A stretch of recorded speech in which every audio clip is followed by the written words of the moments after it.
Sunny and clear with some nice blue sky. This getaway 8-race Thursday of the season here at Gulfstream Park West. Just a light breeze here in the South Florida sunshine as we inch closer, about an hour out from that Thursday first race, and just mere hours, it seems, removed from a near 2 decades old track record that fell late yesterday afternoon. Ronnie and Jason, good morning, everybody, or good afternoon, rather. Almost 12:30 here as we approach, again, Ronnie, what is this, day number 37 of 40. He's the best with that.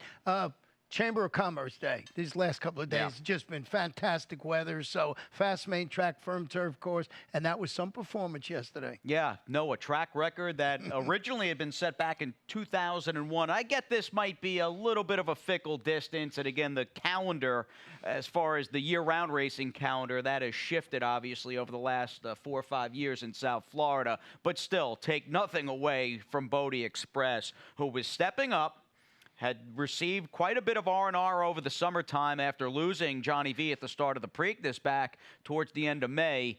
And I feel like just looking at this dominating win, and he never had an anxious moment, he not only rewarded his connections with a big victory, he proved that he's not a Johnny-come-lately. This horse is obviously very, very talented.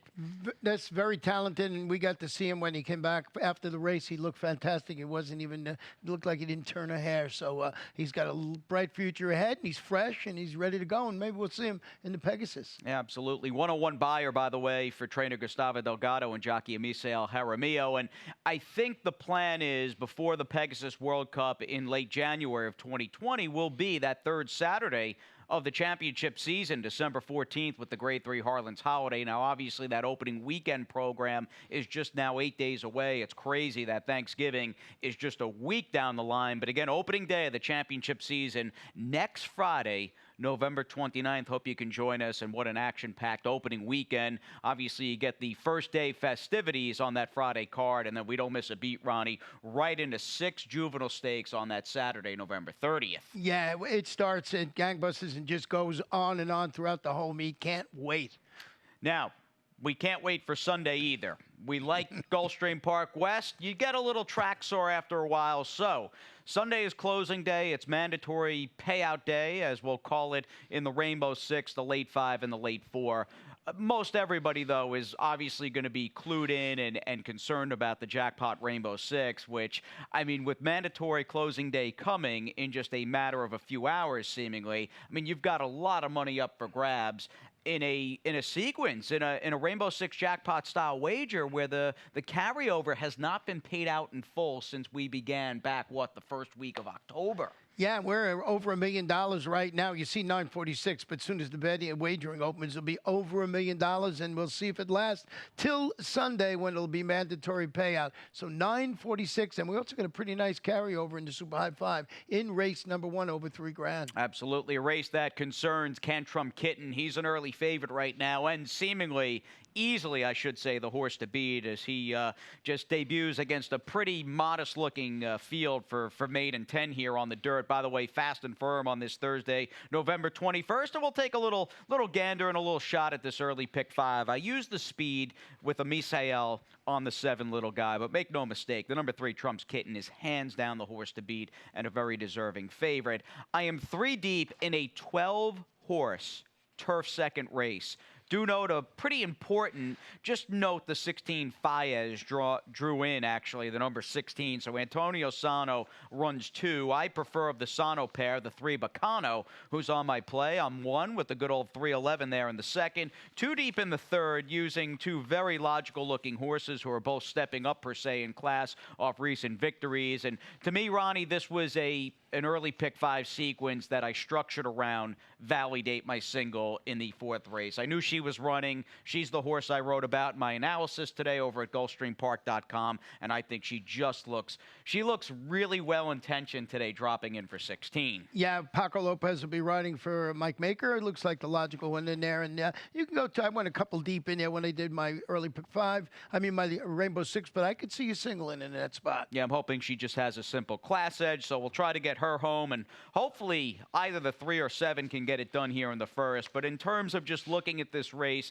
through a logical prism, this just could be a race where simply it's all about the 3 Trumps Kitten, who, as far as the strongest last-out effort, I mean, it's this horse in spades. Yeah, stretching out to a mile after rallying to finish second against similar quality. That was going 7/8. It was on that wet track that afternoon, listed as good, but looks like off that performance, the one to beat near the trainer 1C Perez has Santiago Gonzalez named to ride. I went with Mano in second, but I can understand you using the speed of the 7 little guy who's stretching out to a mile. He vied for the lead last time out. And he's got a Misael coming in off a solid day. In fact, we just opened up the show with the Misael riding Bodie Express to a big track record performance late yesterday. Turning the page, we move on to the second. Again, you've got numbers to play with here as we have a 12-pack signed on in our opening. And by the way, the first of 4 turf races this afternoon in the second. It's a 2-year-old $20,000 maiden claimer. And again, just note the 16 Faez is in the race. You've got Jeffrey Sanchez subbing for Edgar Zayas, who I was just texting with Edgar's fiance, Ashley, and they are going to see a hand specialist today, and we'll have more of a timeline in terms of when he might be back. So thinking of Edgar and wishing him all the best. Now, you've got the 2 Sono runners in the mix, including the 3 Bacano, who we both have, Ronnie, capping my exact and your trifecta. I do see the first agreement, though, here in our opening turf race, and that's the 11 Keepsake Kitten. I wanted to show this horse's last start from the gate. I don't think, again, watching races can be a little subjective. I don't think this horse, and this horse was the number 4, by the way, not the number 3. Ramsey colors, red and white. And this horse was basically eliminated there into the first turn. I mean, that was race-ending trouble early, and when you consider this was only this Colt's first start, he's supposed to run well today for Safi. Yeah, and, he finished 5th as the favorite, but you saw the trouble he had. That was going 7.5 furlongs across town. Paco will be in the saddle this afternoon, so I thought that was the one to beat. I went with number 10, Calabash, is a gelded son of Declaration of War, debuting for Wesley Ward. He's got Lasix, got a slew of morning workouts showing up in the Palm Meadows turf course. I thought he might be in there with Bacano and Calabash. I think that's in Ohio or something like that. Or something like that? Yeah. Out in the West somewhere? Well, I know when I was a kid growing up, this is way before your time. Your dad will know this. Jimmy Durante, he used to say every night when he ended the show, "Good night, Mrs. Calabash, wherever you are." Nice. So just a little old Jimmy Durante reference. All right, fair enough. Now, Misael, by the way, has the 3 Bacano. And you would think, Ronnie, the thing is, with our top selection and the likely favorite for Safi, and even to an extent Calabash, they're way outside. Bacano's got the better post. Yeah, and he's dropping to the 20 level. He followed that late closing third against those 25 maidens across town. He had a poor local showing against the 35 types, but it's Antonio Emicial in the saddle today. And I think he's got a big shot because the other ones, like you said, are on the outside going a mile. Not that easy to do here at Gulfstream Park West. Absolutely. As we take a little breather here at Gulfstream Park West, our Getaway Thursday program continues after this.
And once again, maybe a 2-out dress rehearsal for the Pegasus on January 25th of 2020 here yesterday with Bodie Express, who was very good for trainer Gustavo Delgado. Gustavo, a horse in the second race, Ronnie, but as we transition into the third and welcome everybody back to the show, we do want to send out a friendly reminder here and a telegraph. We've got another round of the 12% takeout Stronach 5 tomorrow afternoon. Yeah, tomorrow afternoon we got a couple of races right here from Gulfstream Park West, race 6, race 8. Both of those on the turf, a couple from Laura and, of course, our buddies at Golden Gate Field. So right there it starts about 3:40 and ends about 4:54. Always a fun bet. And 12% takeout. That's the best part. All right, the East Coast really holding down the fort with 4 of the 5 legs there. Golden Gate Fields obviously bringing up the penultimate leg there at about 4:50 Eastern with Matt Dinneman standing by tomorrow afternoon out there in Berkeley, California. Anyway, Ronnie, we're playing for over $1 million. I mean, that is about 1 to 20 in that department for sure.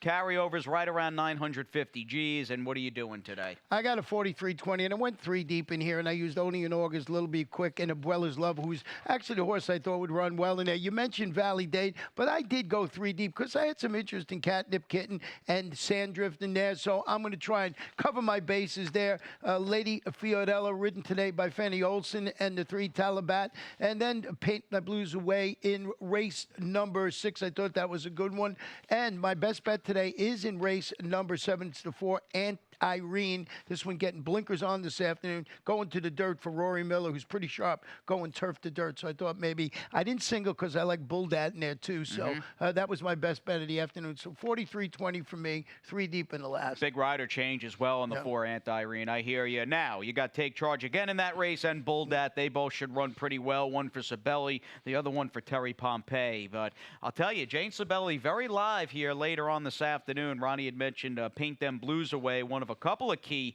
Maryland shippers running, again, a little further down the line here on this Thursday afternoon.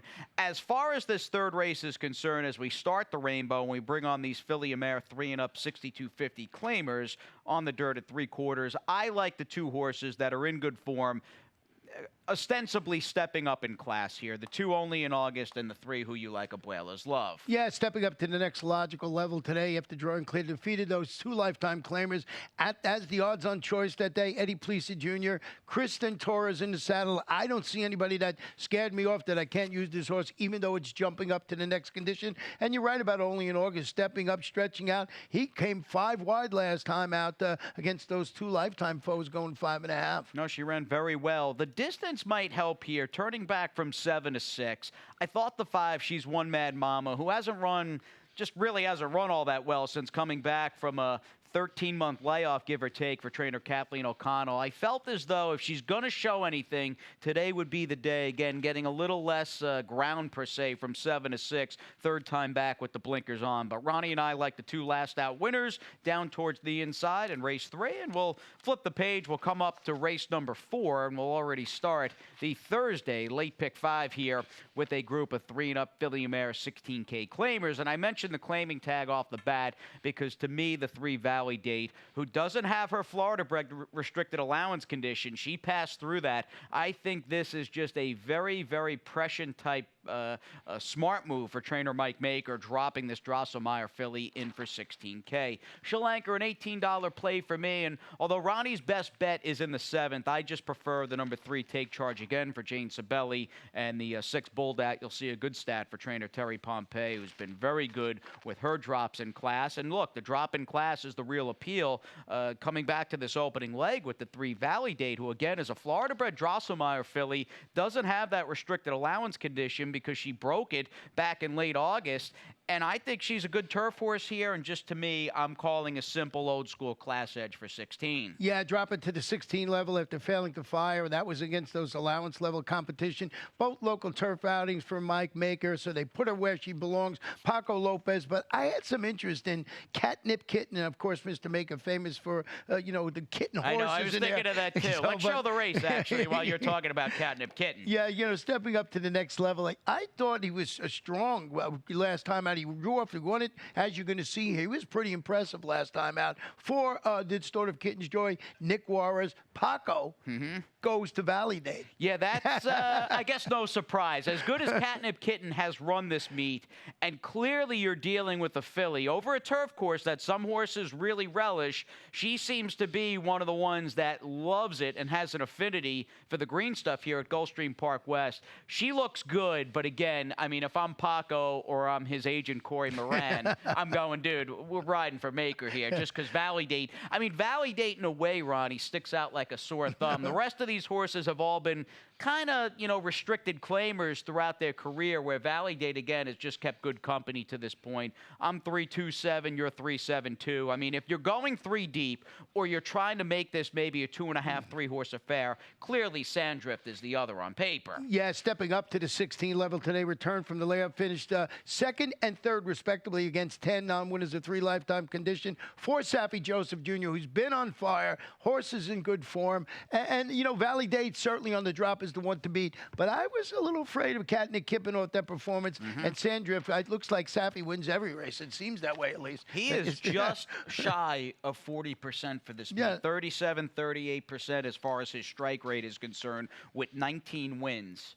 So think about that. Yeah, I mean, it's amazing. That's what I'm saying. So it's hard to leave him off the ticket, even when the horse is jumping up from 10, 3 lifetime into 16. You got to give him a second look. All right, now no Saffie as we flip the page and kind of hit the midway point on this final Thursday of the season. But although you don't have a Saffie-bound runner in this upcoming 3-and-up filly mare maiden special weight, you've really got a few outstanding veteran horsemen and even some that are more rookie types like Jorge Delgado and Carlos David. But as far as respecting your veterans, I mean, you've got a 2-pack here, so to speak, for Shadwell and Kieran McLaughlin, led, of course, by the 3 Talabat, who I was happy to see, Ronnie. You pulled a very good stat, and we'll show it, in fact. Kieran, to me, in my long years or history of playing the horse, second time out, this guy might be #1 in my years of going to the racetrack. Exactly. Look at this. 3-year-old filly, second start, maiden special weight on the dirt. He's 8 for 23, 35%,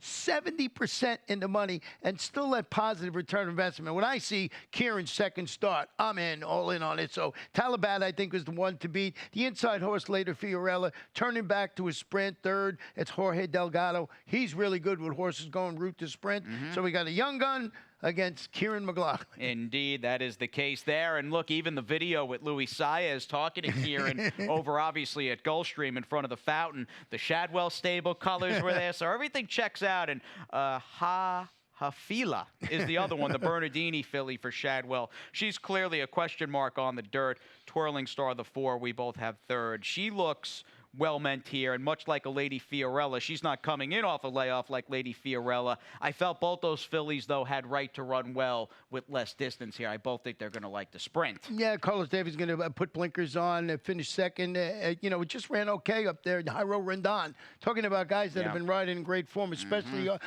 turf, dirt, doesn't matter what it is. He's been in raging form, as we'll call it. Absolutely. And even looking at a Twirling Star in the 5th, who may, to an extent, have her work cut out for her. Compact field, but it came up pretty tough on paper. She's the first of at least a couple of last out Maryland shippers in the mix, and I think as a whole, that's just a nice little segue into the favorite, the likely favorite in today's 6th race on the turf in Jane Sabelli's Paint Them Blues Away. This was a great ride. You can judge from yourself from jockey Fergal Lynch last time out. The short comment was a little off-putting for me, the 2-wide bid driving, but this horse really, because I figured maybe this horse just sat as like an outside speed in the 2-pack before taking over, but this horse was able to save ground, angled out 3 wide or so, and you will get a sense even watching this sort of in-close ISO shot.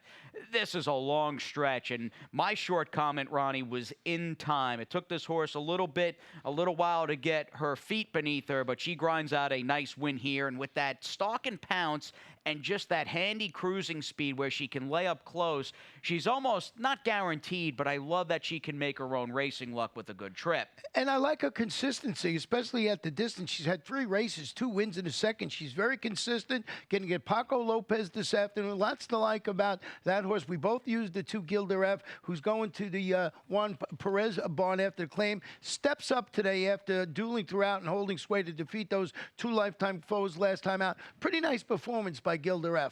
Yes, who is no longer with Safi. So that's got to be mentioned here. She's going off the claim. Good trainer in J.C. Perez, who's done well with his limited mounts. I will say, when you're claiming a horse off Safi, you're obviously getting a horse that has just been very well cared for. You're getting a horse in great shape physically. We'll see a quick, relatively quick 15-day turnaround for the 2 Gilda F. Ronnie and I chalking it out with the exacta 7-2 in the 6th. As we move on to race number 7, we've got your best bet housed in this race, Ronnie. And I think this race for maiden 20 to 16 may have come up, even though it's not a 12-horse field, came up pretty difficult, actually, with Buldat and Take Charge again. But I hear you, and I like that rider change to Batista. Yeah, shifting her focus, the horse to the dirt again after tracking the pace, finishing third against similar. That was going at 5 furlongs in the turf. I mentioned Rory Millie is pretty solid, with about 19-20% with the turf to dirt move. Jose Batista in the saddle today. Late equipment change noted this morning. Blinkers on this afternoon for Aunt Irene. I just thought that this horse would sit a nice trip. I can understand you having Buldat on top of your ticket. Now, when I put my ticket together, I could not leave the 6 off the ticket. No, she's a second-time starter, well-connected, in for the maiden 20. It just, a lot of it makes sense and looks pretty pleasing as far as, again, logical-looking prism. And this was a horse, although she really didn't get bet and was just shy 20-1 odds in her debut, she had a lot against her. And we'll go back and we'll check out that race from Miami Gardens, first taking that view from the head-on, and you could see the fact that she'll have some major trouble after the break, where she was just slammed into from that horse to her outside. That put her a little further behind the 8 ball. She doesn't factor all that much in this race, but I wanted to, even after that trouble beginning, show just how tight. Now, she shows a little bit of interest down inside, which is good in a field that was pretty gapped out. But the rider on the 7 in that white cap really kept Buldat. I mean, he's riding her really tight inside. And for me, I walk out of this, or at least my feeling out of this race, where just very little went right for her, is I just think you've got a horse who is just, as far as an educational run goes, I mean, she had the worst of it in every category. She's supposed to run better today, second out, in for the 20. Yeah, dropping, having its claimant tag sliced in half. So I looked up a stat on Terry Pompey.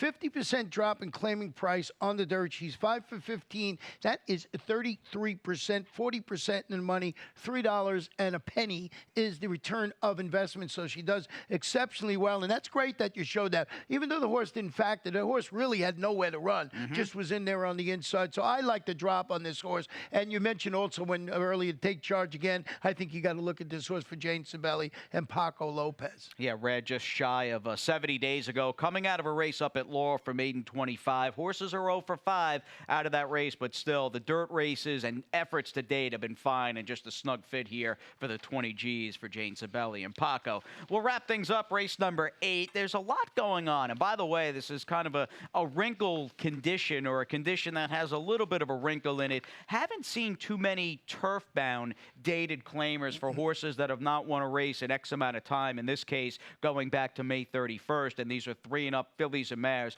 There's just quite a bit going on, though, in this field. And I'd probably say the starting point, we did not pick, I think, the morning line favorite, but I guess the 9 Killer Instinct, because the drop is so severe, but it's a drop that makes sense to me. She's probably the starting point. But again, you've got a horse like the Bob Hess filly, or mare in this case, by It's No Joke, and Brooks All Mine, who you picked. Bob has run a couple of West Coast transplants this meet. Neither have won. She's All Woman was second, and so was Christo Sky, but both those horses ran giant in defeat. Well, what I liked about this horse, and I mean, you got it in second. I mean, everybody's going to bet it. 4 for 8 in the money on the grass. Going back to the turf, she ended her campaign on the West Coast with that well-meant second-place finish against this 10 open claimers going a mile. That was on the Santa Anita main track. Bobby got Nick Juarez named to ride today. And I just thought this was a great spot. Dated claimer. Looked like a logical spot for this. Killer Instinct on the big drop to the 12-5 level. You got to have it somewhere in your ticket for your Von Belsour. Definitely. And the 3 who I picked, Hottie Toddy, gets Paco. And moreover, just sneaks in as far as the conditions of this race. She had won first time and liked her that day for trainer Carlos David off a trainer change and a barn switch in from Tampa on May 26th. So she just qualifies for this condition here, and she's just been keeping, Ronnie, better company on the turf. Yeah, and she's getting the blinkers on this afternoon. And, of course, you mentioned Paco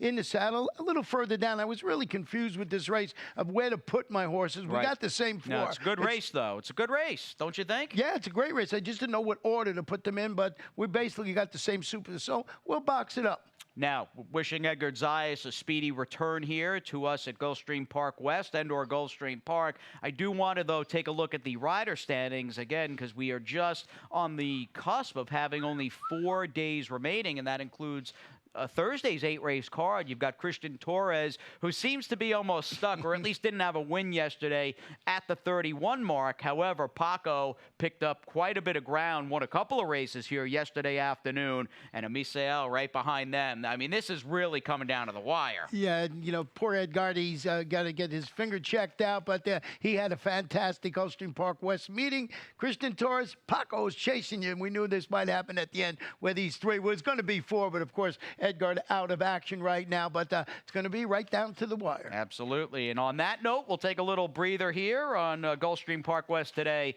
and our buddy Jason Beam will be standing by with about 30 minutes to post with those updated Thursday scratches and changes.